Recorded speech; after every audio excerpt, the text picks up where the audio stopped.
안녕하세요. 김철 목사입니다. 오늘은 사도 바울의 2차 전도 여행 이야기를 살펴보도록 하겠습니다. 놀랍게도 바울과 바나바가 다시 한번 전도 여행을 계획하게 됩니다. 성령의 보내심으로 소아시아 지역에 1차 전도 여행을 2년간 진행하면서 그들은 여러 기타 고생이라는 고생은 정말 손으로 열거할 수 없을 만큼 다 체험했는데, 그럼에도 불구하고 이 두 사람이 다시 한번 2차 전도 여행을 꿈꾸었다는 것, 이 장면 자체가 정말 참으로 놀라운 장면이 되겠습니다. 그런데 이들이 따로 전도팀을 구성하게 된다는 이야기가 2차 전도 여행 이야기가 되겠습니다. 먼저 전도팀의 큰 숲을 보게 되면 바울과 바나바 두 사람이 1차 전도 여행을 2년 동안 진행했습니다. 그런데 2차 전도 여행은 결과적으로 따로 꾸리게 됩니다. 그 이유는 바로 1차 전도 여행에 함께 동참했던, 그러나 중도에 포기했던 마가 때문이었습니다. 바나바의 의견은 이번 2차 전도팀에 마가도 합류시키자는 것이었고, 바울은 한번 포기한 마가를 데리고 갈 수 없다는 의견이었습니다. 이 두 사람의 의견이 좁혀지지 못해서 이제 끝내 피차 갈라서게 됩니다. 그렇게 해서 결국은 2차 전도팀을 따로 꾸리게 되는데요. 바울의 2차 전도팀은 바울과 실라였고, 그 다음에 바나바의 2차 전도팀은 바나바와 마가가 꾸리게 됩니다. 결국 이 다툼이 결과적으로 보면 한 전도팀인 이 바울 중심의 이야기를 기록하게 하고, 바나바 이야기는 기록하지 못하게 됩니다. 그러나 더 결과적으로 큰 숲에서 보면 이후에 많은 시간이 지나고 로마의 이제 감옥에서 머무는 이 가운데에 로마 대화제 사건 발생 직후에 바울 본인의 삶의 끝에 다다랐다고 이제 직감한 사도 바울이 바로 2차 전도 여행에 합류했던 디모데에게 마지막 편지를 써보내는데요. 그것이 이제 디모데 후서인데, 그 편지의 끝 무렵에 가보면 서둘러서 디모데에게 로마로 빨리 왔으면 좋겠다라고 디모데에게 말하면서 올 때 마가를 데리고 오라고 합니다. 그 마가가 나의 일에, 이제 나의 복음의 일에 유익하다라는 말도 써놓고 있는데, 그러니까 다시 말하면 바나바와 함께 전도팀을 구성한 마가가 2차 전도 여행을 진행하면서 놀랍게도 어, 정말 놀라운 역할을 충실하게 잘 감당했다는 이야기고, 결과적으로 마가는 훌륭한 예수 그리스도의 복음을 전하는 증거자로서 그 역할을 감당했고, 이후에 세월이 지나고 마가는 복음서도 쓰는, 예수님에 관한 자세한 월등한 기록을 남기는 사람으로 자라나게 됩니다. 결국 바울이 보기에도 1세대 복음 전도자들에 이어서 이제 2세대 전도자들의 막중한 사명을 감당할 수 있는 그 복음의 전도자로 월등히 섰다라는 이 이야기까지 이제 정리해 두시면 되겠습니다. 그러니까 이 바울과 실라 바나바의 다툼은 시시한 다툼이 아니었고, 더 큰 틀에서 보면 우리 하나님의 놀라운 포괄적 계획의 한 이 계획의 진행 중이었다라고 보시면 되겠습니다. 이제 바울의 2차 전도 여행만 이제 사도행전에 남아 있겠습니다. 따라서 그의 2차 전도 여행이 어떠했는지 이제 크게 살펴보도록 하겠습니다. 대략 기간은 AD 50에서 52년까지이고 약 3년 정도 되겠습니다.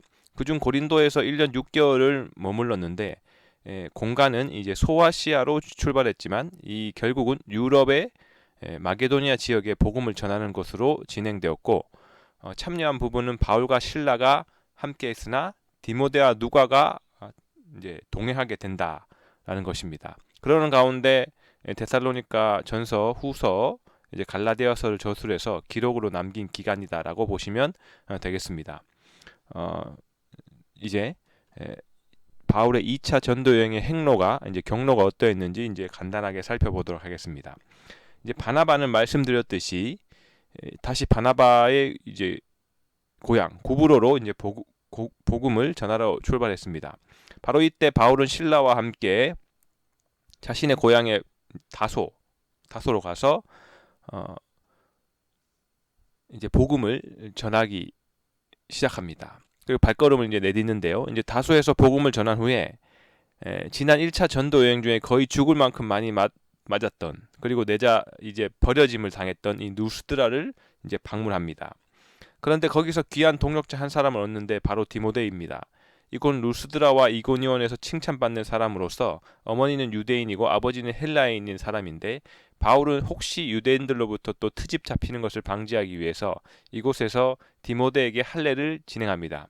그리고 바울은 지난 1차 전도 여행 지역을 두루 다니면서 어, 예루살렘 공회에서 결정된 이 오직 예수로 구원을 받는다라는 이 사실을 알리고 교회를 굳건하게 합니다.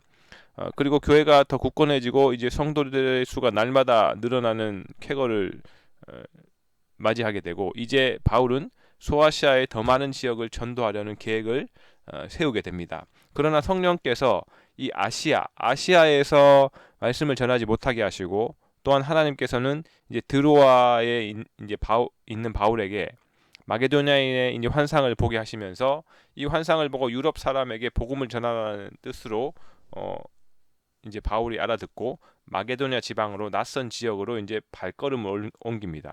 여기가 마게도냐 지역인데요. 드로아에서 배를 타고 네아폴리를 거쳐서 마침내 유럽의 첫 관문인 이 마게도냐의 첫 성 빌립보에 도착합니다. 그곳 빌립보에서 바울은 자색 옷감 장사 루디아를 만나 전도를 했고 또 자색 옷감 장사 루디아의 강권으로 그녀의 집에서 머물면서 복음을 전하게 됩니다. 그런데 어느 날 점을 치는 여종을 고쳐주게 되고 그 주인이 바울과 실라를 마음에 들어하지 않고 이제 모함하게 돼서 고발하게 되고 빌립보에서 이제 감옥에 갇히게 됩니다. 바울과 실라는 그때 많이 맞아서 이제 욱신거리는 몸으로 감옥에 앉아서 투덜거리는 것이 아니라 찬양을 했는데요. 그러자 갑자기 옥문이 열리고 발에 찬 착고가 풀리는 기적이 일어납니다. 이 소동으로 자다가 깬 간수는 죄수를 잘 지키지 못한 죄로 이제 처벌받을 것을 두려워하며 자결하라고 했는데 바울과 실라는 자신들이 도망가지 않았음을 알리면서 이를 말리게 됩니다. 그러자 이제 간수가 구원 무서워 떨면서 자신을 이제 알리면서 구원의 방도를 묻게 되고 바울과 실라는 유명한 말이죠. 이제 주 예수를 믿으라 그리하면 너와 내 집에 구원을 받으리라라는 말로 대답합니다. 그러자 간수와 그 간수의 온 가족이 예수님을 믿고 세례를 받는 놀라운 기쁜 일이 일어나게 됩니다. 그리고 바울 일행은 이제 암비볼리와 아볼로니아를 거쳐 데살로니가로 건너가게 됩니다. 이제 여기에서는 많은 헬라인들이 복음을 받아들이는 반면에 유대인들은 바울의 복음 전파를 시기하고 오히려 박해하게 됩니다. 그 유대인들이 불량한 사람들을 데리고 소동을 일으키자 바울 일행은 밤에 베레아로 떠나게 됩니다. 이로 인해 데살로니가에서는 약 3주밖에 머물지 못합니다. 데살로니가를 떠나 베레아에 도착한 바울은 유대인의 회당에서 복음을 전하는데 신사적인 베레아 사람들이 날마다 성경을 상고하며 많은 사람들이 복음을 믿게 됩니다.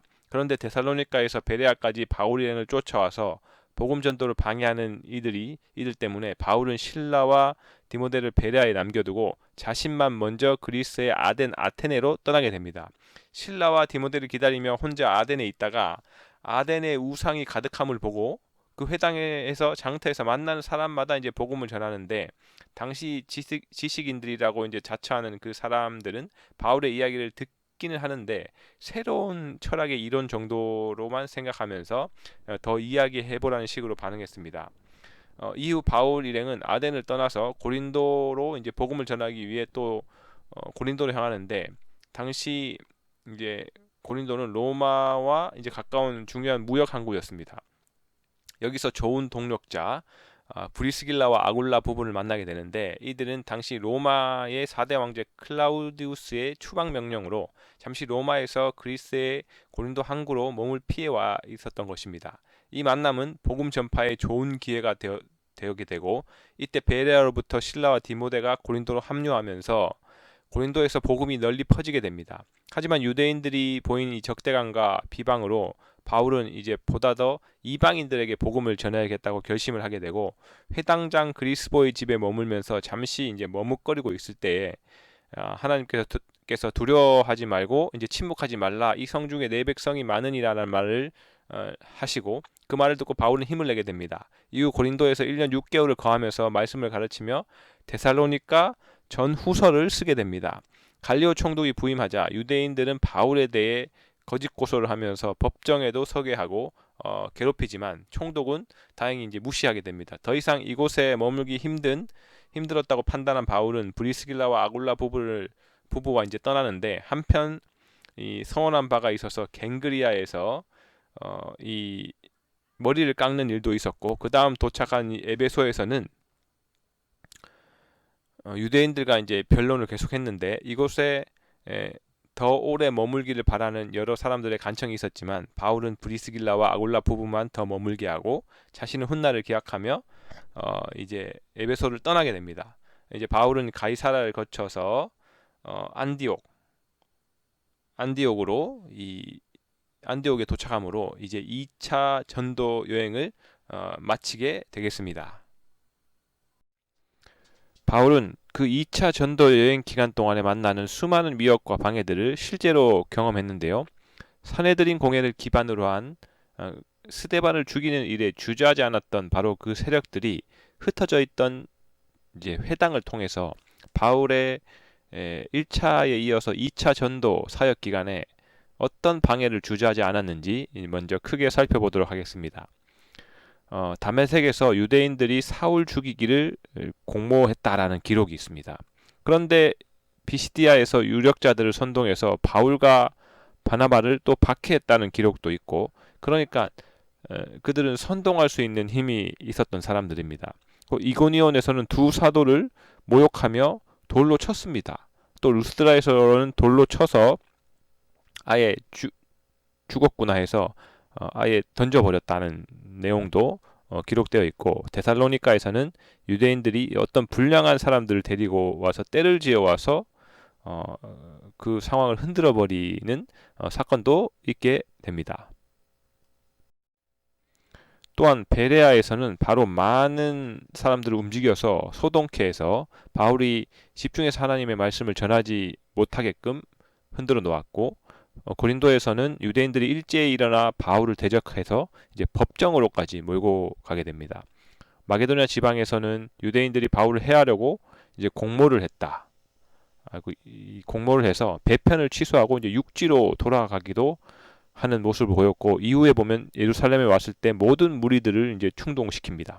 그리고 더 마지막에 가보면 유대인들이 아예 바울 암살당을 만들어서 바울을 죽이기 전에는 먹지도 마시지도 않겠다고 아예 각오를 하는 이러한 방해 세력들이 그치지 않았다는 겁니다. 이런 방해가 있음에도 불구하고 사도 바울은 이런 방해를 뚫고 하나님의 복음을 전하는 좋은 방법 중에 하나로 이제 편지를 쓰는 것을 선택하게 됩니다. 그래서 데살로니가 교회에 편지를 보내게 되는데요. 사도행전을 바탕으로 이야기가 진행되는 도중에 수많은 편지들이 신약 성경에 등장하게 됩니다. 먼저 이제 문학이라고 말할 때에 이 네 가지 문학 장르가 있겠는데, 시, 소설, 희곡, 수필이 되겠습니다. 이 중 편지는 이제 수필 문학의 일부가 되겠는데, 편지의 특성은 대상에게 전하고 싶은 소식 또는 안부, 용무 등을 적어 보내는 글이라고 이해하시면 되겠습니다. 기본적인 특징은 대상이 정해져 있고, 그 다음에 그 대상, 상대에 따라서 문장이 달라질 수 있습니다. 또한 그럼에도 불구하고 일정한 구성 양식을 가지고 있고, 또한 따라서 아주 실용적인 글이 되겠습니다. 그리고 내용으로 들어가 보면 이제 사적인 경우도 공적인 경우도 이제 편지로 소화할 수 있습니다. 그래서 공문과 이제 상용문 등이 될 수 있겠습니다. 이 편지 예를 보면 이를테면 로마의 율리우스 카이사르가 왔노라 보았노라 이겼노라 이렇게 시작되는 편지를 로마 원로원에게 보냈던 기록도 우리가 이 역사에서 살펴볼 수 있겠습니다. 또 바울의 편지에 대해서 크게 좀 더 살펴보면 은혜와 평강의 편지라고 보시면 되겠습니다. 편지는 사람 사이에 아주 따뜻한 정이 오갈 수 있는 이제 좋은 매개인데요. 이 바울의 편지에는 복음을 담아 이 사랑과 기쁨을 나누는 내용이 담겨 있습니다. 그런데 바울 자신이 보낸 모든 편지에 보면 은혜와 평강이라는 단어를 빠짐없이 쓰는데, 바로 이 은혜와 평강은 민수기의 기록에서 나오는 내용입니다. 대제사장 아론이 기도한 축복하는 내용인데, 그렇게 해서 약 1500년 정도 이를테면 그 당시 하나님 앞에 서야 되는 수많은 당대의 백성들에게 건네는 그 축복이 바로 은혜와 평강인데, 이 방식을 사도 바울은 그리스도인들을 축복하는 방식으로 그의 편지에 사용하기 시작했다는 겁니다. 보시면 바로 이 여호와는 내게 복을 주시고 너를 지키시기를 원하며 여호와는 그의 얼굴을 내게 비추사 은혜 베푸시기를 원하며 여호와는 그의 얼굴을 내게로 향하여 드사 평강 주시기를 원하노라 할지니라 하라라고 돼 있는데 이렇게 바울이 사용했다라는 것을 이제 보시면 되겠습니다. 자, 사도 바울이 2차 전도 여행 중에 고린도에서 1년 6개월을 머물게 되는데요. 이때 데살로니가에 머물고 있는 성도들에게 편지를 써보냅니다. 왜냐하면 너무 이제 짧게 만났기 때문인데요. 그런데도 놀랍게도 그들이 예수 그리스도의 복음을 가슴에 담는 정말 그리스도인이 되었다는 겁니다. 이들에게 어떻게 하든 못다한 이야기를 편지로 다 하고 싶었기 때문에 사도 바울이 이 데살로니가 교회에게 이제 편지를 쓰게 됩니다.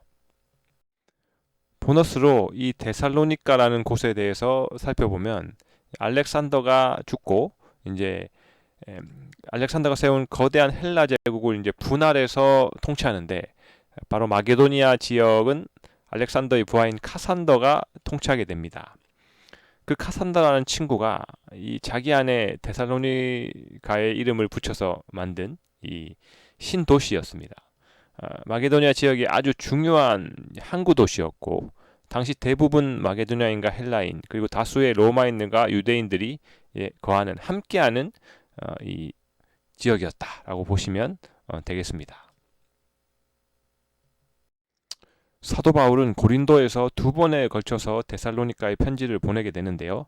첫 번째 편지의 내용을 보면 불과 3주간 복음을 전한 데살로니가에 교회 성도들이 그 핍박 가운데서도 신앙을 잘 지킨다는 소식을 사도 바울이 들었다는 겁니다.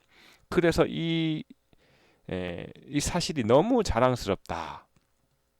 그러면서 그들에게 위로와 권면을 보내게 됩니다. 이 주된 내용은 이를테면 데살로니가 교회가 그 인근에 있는 마게도냐와 고린도 지역, 아가야 전체 지역에 있는 모든 믿는 자에게 정말 훌륭한 모범이다라고 이제 써놓게 됩니다. 그러면서 하나님을 향하는 너희 믿음이 소문의 그 각처에 퍼졌으므로 우리는 아무 말도 할 것이 없다, 자랑스럽다는 이야기를 하면서 사실 3주 동안 그곳에 복음을 전했는데 유대인들이 달려들어서 사도 바울을 핍박해서 그곳을 떠나야만 했었는데 그들이 사도 바울에게 복음을 전해 듣고 교회를 구성한 그들을 더욱 압박했다는 건데 그럼에도 불구하고 그 압박을 버텨내서 이기면서 하나님 나라에 대한 소망으로 더 굳건해지리라라고 이 당부하게 됩니다.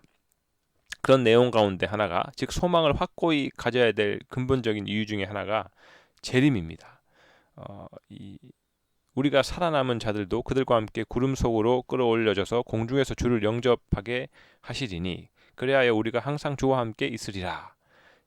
그러므로 이런 말로 서로 위로하라라고 하는데요. 그러니까 결국은 우리 그리스도인들이 궁극적으로 가져야 될 소망이 우리 주님과의 그 월등한 만남인데요. 그 소망이 바로 이들에게 편지로 적어서 그 소망을 적어서 위로와 격려를 가질 수 있도록 바울이 도운 것입니다. 이 편지를 받고 그들이 얼마나 기뻐했을까요? 대부분 데살로니가 교인들의 마음속에 많은 감동들이 생겼을 텐데요. 그런데 또 그 중에 이 말을 듣고 일부 부작용이 생겼다라는 것입니다. 그래서 두 번째 편지를 보내게 됩니다.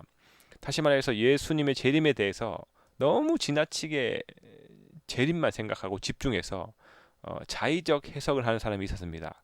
그러니까 이들이 예수님이 곧 오실 것이니까 그들의 일상적인 생업 같은 것을 하지 않고 뒤로 미루겠다라는 사람이 생겨서 다른 사람들이 열심히 생활하는데 그 생활에 방해까지 되는 사람들이 있었다는 것입니다.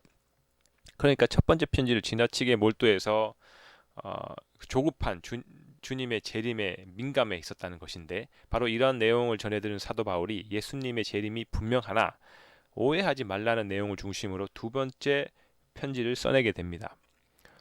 그래서 형제들아 우리 주 예수 그리스도의 이름으로 너희를 명하노니 게으르지 말고 우리에게서 받은 전통대로 행하지 아니하는 모든 형제에게서 떠나라라고 합니다. 그들에게 최대한 권면하되 그들이 도대체 말을 듣지 않고 길을 열지 않으면 그들에게서 떠나라고 합니다. 그러면서 주 예수 그리스도 안에서 권하기를 조용히 일하여 자기 양식을 먹으라라고 성실하게 예수님을 섬기도록 해라라고 합니다. 그런데 혹 누가 이 편지한 우리의 말을 순종하지 아니하거든 그 사람을 지목해서 사귀지도 말라고 이야기합니다. 그러나 그로 하여금 부끄럽게 할 뿐 원수같이 생각하지 말라는 이 당부도 함께 하게 됩니다. 자, 이 편지를 받은 데살로니가 교인들은 상당수가 깨닫고 그리스도 앞에 어떤 신앙인의 자세를 갖춰야 되는지 놀랍게 성과를 내는 그리스도인들이 된 사람들이 많아지게 되겠습니다. 자, 이 사도 바울은 이 즈음에 갈라디아 지방 교회에도 편지를 보내게 되는데요. 이것이 갈라디아 교회에 보낸 편지가 됩니다. 첫 번째로 갈라디아 지방은 이제 소아시아 중앙에 위치한 이제 로마 제국의 영토인데요. 아마도 바울이 방문한 곳은 이제 남쪽 갈라디아 지방 1차 전도 여행 때 갔던 지역인데요.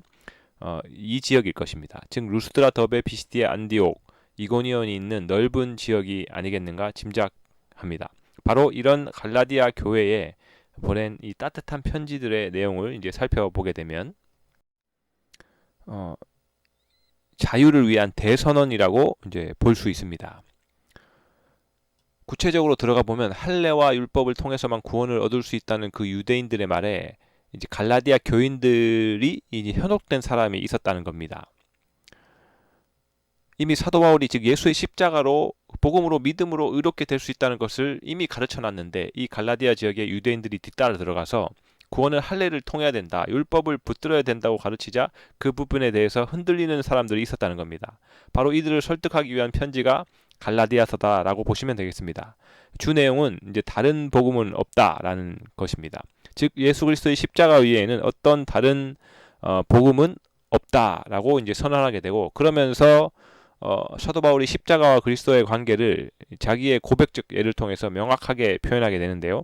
내가 그리스도와 함께 십자가에 못 박혔나니 그런즉 이제 내가 사는 것이 아니요 오직 내 안에 그리스도께서 사시는 것이라.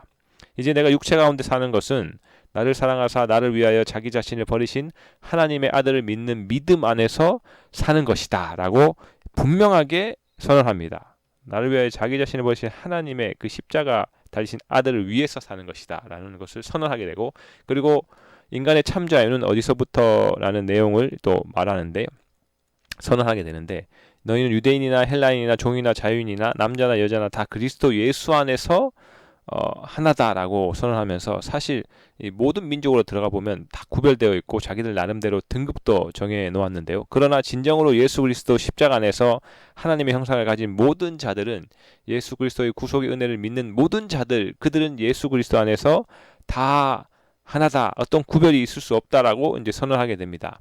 또 그리스도인들은 성령의 열매를 꿈꾸는 인생을 산다라고 선언하게 되는데요. 정말 놀랍습니다. 그들은 사랑, 희락, 화평, 오래 참음, 자비와 양선과 충성과 온유와 절제, 말만 들어도 놀라운 것인데, 그리스도인들에게 즉 예수 그리스도를 믿음으로 그분의 십자가 대속 사역으로 하나님의 자녀가 된 자들에게 성령의 사역으로 말미암아 얼마나 풍요로운 이 성령의 열매로 내면이 채워지는지, 그리고 그것이 밖으로 드러나며 이웃과 함께 갈 수 있는지, 그 내용들을 알려주고 있습니다. 바로 이 갈라디아서 편지는 이후에 로마서 이야기가 이 갈라디아서의 내용을 확장해서 체계한 내용으로 이제 종교개혁의 기초가 되는 책이 된다라고 볼 수 있겠습니다. 자, 오늘은 바울의 2차 전도 여행을 살펴보았는데요. 다음 시간에는 바울의 3차 전도 여행의 그 아름다운 이야기를 계속해서 만나볼 것입니다. 기대하십시오.